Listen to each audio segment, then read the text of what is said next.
फिर मैं आपके सामने हिंदी विषय का एक पाठ लेकर आई हूँ जो है कक्षा 8 का, और पाठ का नाम है सवाल बाल मन के जवाब डॉक्टर कलाम।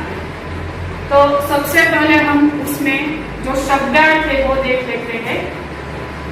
जीवन माने कि जीवित, वैश्विक माने विश्व संबंधी, बृहद बड़ा, दस्तकार माने शिल्पकार, उत्कृष्ट यानी उत्तम, निष्ठा यानी श्रद्धा, और प्रचुर यानी पर्याप्त। अब विद्यार्थी मित्रों, यह जो नाम है सवाल बाल मन के जवाब डॉक्टर कलाम, तो आप सब डॉक्टर अब्दुल कलाम से वाकिफ है कि वह हमारे भारत देश के एक महान वैज्ञानिक है। वह एक सरल प्रकृति के व्यक्ति थे और उनको छोटे छोटे बच्चों के साथ समय बिताना बहुत अच्छा लगता था। जब वह राष्ट्रपति थे उन दिनों की बात है कि एक दिन वह एक स्कूल में मुलाकात के लिए जाते हैं और वहाँ के विद्यार्थी, वहाँ के सब छात्रों को अपने अपने मन में जो जो सवाल उठते वो सब विद्यार्थी सवाल डॉक्टर कलाम को पूछते हैं, और उसी सब सवाल पर आधारित आज अपना यह पाठ है जिसका सार मैं आपको अब बताऊंगी। तो एक छात्र डॉक्टर कलाम को पूछता है कि आप अपने बचपन की कोई भी एक यादगार घटना हमें सुनाएं। तो सबसे पहले हम उसके बचपन की घटना का एक वर्णन करते हैं कि जब डॉक्टर कलाम छोटे थे और कक्षा 5 में पढ़ते थे, तब उनके एक टीचर थे, उनके एक शिक्षक थे जो पक्षी कैसे उड़ सकते हैं वह क्रिया को प्रैक्टिकल जीवंत तरीके से विद्यार्थी को बताने के लिए वह शिक्षक सुब्रमण्यम अय्यर नाम था। वह शिक्षक सब छात्रों को रामेश्वरम के समुद्र तट पर ले जाकर जीवंत उदाहरण द्वारा उन्हें शिक्षा देते हैं, जीवंत उदाहरण द्वारा उन्हें समझाते हैं कि पक्षी आकाश में कैसे उड़ सकते हैं। यह शिक्षा से, यह जीवंत उदाहरण द्वारा डॉक्टर कलाम को इतना वह उदाहरण भाया, इतना वह पसंद आया कि वहीं से डॉक्टर कलाम को आगे वैज्ञानिक बनने की, विज्ञान में आगे ही बढ़ने की प्रेरणा मिलती है। फिर डॉक्टर कलाम यह मानते हैं कि भाषा के लिए क्या हमें सोचना चाहिए। तो एक विद्यार्थी, एक छात्र है, उसे यह प्रश्न करते हैं कि भाषा में आपके विचार क्या है। तो डॉक्टर कलाम कहते हैं कि मेरा मानना यह है कि सब व्यक्ति को, सब छात्रों को अपनी अपनी मातृभाषा में ही शिक्षा लेनी चाहिए। क्यों? क्योंकि उसका कारण बताते हुए वह कहते हैं कि हम सब जो सोचते हैं, हम सब जो अनुभव करते हैं, हम सब जो अपने अलग अलग भाव है उसे प्रकट करते हैं, हम जो सोचते हैं, जब हम सोने जाते हैं, जो हम सपने देखते हैं, ज्यादा से ज्यादा वह सब क्रिया हम अपनी मातृभाषा में ज्यादातर अच्छे कर सकते हैं। इसीलिए वह कहते हैं कि ज्यादातर हमें अपनी मातृभाषा द्वारा ही शिक्षा लेनी चाहिए, क्योंकि मातृभाषा के जरिए हम अपनी कोई भी बात आसान तरीके से बता सकते हैं। लेकिन एक बात यह भी है कि वैश्विक स्तर पर आगे विकास की ओर बढ़ने के लिए हमें अंग्रेजी जैसी वैश्विक भाषा का भी ज्ञान होना जरूरी है। फिर वह बताते हैं कि जीवन में सफल कैसे हो सकते हैं। हर एक व्यक्ति को, हर एक विद्यार्थी को, हर एक मानवी को अपने अपने जीवन में सफल होने की इच्छा होती है, लेकिन सबको सफल होना है, लेकिन कई बार ऐसा होता है कि सफलता कैसे प्राप्त हो इसका पर्याप्त उन्हें ज्ञान नहीं होता। तो डॉक्टर कलाम कहते हैं कि सफलता पाने के लिए सबसे पहले तो हमें अपने जीवन का एक लक्ष्य, एक ध्येय निश्चित कर लेना चाहिए कि हमें जीवन में आगे बढ़कर क्या बनना है। एक बार आपके जीवन का लक्ष्य निश्चित हो जाए तो उस लक्ष्य को हमें कैसे पाना है, उस लक्ष्य को पाने के लिए हमें दिन रात एक करके जी लगा के खूब सारी मेहनत, कठोर परिश्रम करना चाहिए। हाँ, कठोर परिश्रम करते करते भी ऐसा तो नहीं है कि लक्ष्य हमें परिश्रम करने के बाद तुरंत मिल जाता है।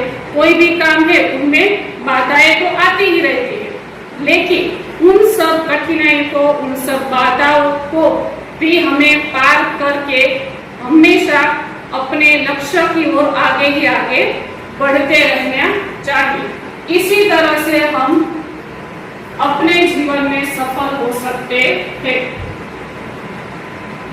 फिर एक छात्र डॉक्टर कलाम को पूछता है कि भारत के सामने सबसे बड़ी चुनौती इस समय आपको क्या लगती है?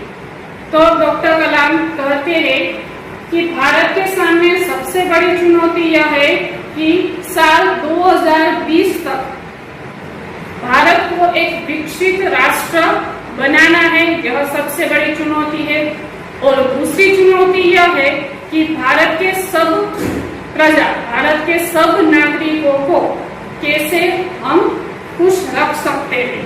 तो यह दो चुनौतियां हैं, उन चुनौतियों को हम कैसे पार कर सकते हैं। तो वह बताते हैं कि यह चुनौती हमें पार करने के लिए भारत के जो युवा शक्ति है उसके द्वारा और भारत में जो संसाधन है उन दोनों के द्वारा हम यह चुनौती आसान कर सकते हैं। फिर दो समस्याओं के बारे में वह बताते हैं कि भारत में किन समस्या हम यहाँ देखते हैं। तो सबसे पहली तो समस्या है कि भारत में बढ़ती जनसंख्या, भारत में दिन ब दिन जो जनसंख्या है, जो बस्ती है वो बढ़ती जा रही है। तो इनका निवारण वह यह बताते हैं कि ज्यादा से ज्यादा भारत देश में स्त्री है वो साक्षर बने, स्त्री साक्षरता का दर है वह बढ़ना चाहिए। साथ ही साथ छोटा परिवार सुखी परिवार, यह जो सूत्र है, यह सूत्र गांव शहर भारत के सब प्रजा को यह सूत्र अपनाना चाहिए। इस तरह से हम जनसंख्या को काबू में ला सकते हैं। और दूसरा जो प्रश्न है, दूसरी जो मुश्किल है वह है बेरोजगारी निवारण। भारत में इतनी सारी जनसंख्या है तो ऐसा तो नहीं है कि सबके पास रोजगार है, तो वह बेरोजगारी है उसका निवारण हम कैसे ले सकते हैं। तो इसी प्रकार की स्त्री है वो साक्षर बने, साक्षर बनकर आगे वो भी पुरुषों की समान कुछ कमा सके। तो इस तरह और गांव में भी, शहर में तो लोग सब कमाने जाते हैं, लेकिन गांव में जो लोग पढ़े लिखे ज्यादा नहीं है उनके लिए उनके समान कुछ छोटे छोटे लघु उद्योगों को हम स्थापित कर सके। तो इस प्रकार हम बेरोजगारी का जो प्रश्न है उसे हम हल कर सकते हैं। फिर वह जब अब्दुल कलाम वो स्कूल में जाते हैं और मंच पर जाते हैं तो देखते हैं कि मंच पर एक कलाम के बैठने के लिए खूब अलग प्रकार की कुर्सी थी वहां। तो जब डॉक्टर कलाम वह देखते हैं तो उन्हें यह बात पसंद नहीं आती और सबसे पहले वह यह कुर्सी हटवाने का आदेश करते हैं और बच्चों के साथ ही बैठकर सामान्य आदमी की तरह ही वह सबके साथ बात करते हैं। इसी उदाहरण से अब्दुल कलाम सब नेताओं को यह सीख देना चाहते हैं कि जहां पर जिस वस्तु की जरूरत हो, जैसे उसी वस्तु का हमें उपयोग करना चाहिए। ऐसा नहीं है कि आप नेता हो तो आप अपने ऊपर ज्यादा से ज्यादा रुपया खर्च करके इसी प्रकार से जो बिन अनावश्यक खर्च है वह हमें करना चाहिए नहीं, बल्कि सब नेताओं को कठोर परिश्रम करना चाहिए। सब नेताओं को अपने जो वह राजकीय काम करते हैं, भारत की जो सेवा करते हैं, वह अपने काम में पारदर्शिता लानी चाहिए। इससे क्या होगा कि इससे सब नागरिक है, आम जो जनता है, उसका अपने नेताओं पर विश्वास और बढ़ जाए। और अंत में वह कहते हैं कि सेना में आज हम देखते हैं कि पुरुषों तो होते हैं, लेकिन साथ साथ पुरुष सैनिकों के बराबर आज हम देखते हैं कि महिलाओं को भी सैन्य में आगे बढ़ने का मौका मिला है। तो यह जो मौका मिला है महिलाओं को, स्त्रियों को पुरुषों के समान आगे बढ़ने का, इससे भी हम भारत का विकास और आगे की तरफ सोच सकते हैं। तो बच्चों, यहाँ मैंने यह पाठ का सार आपको बताया है। अब आप अपनी अपनी किताबों में से जो उसके स्वाध्याय के अन्य प्रश्न है उनका मुहावरा कीजिएगा। आभार।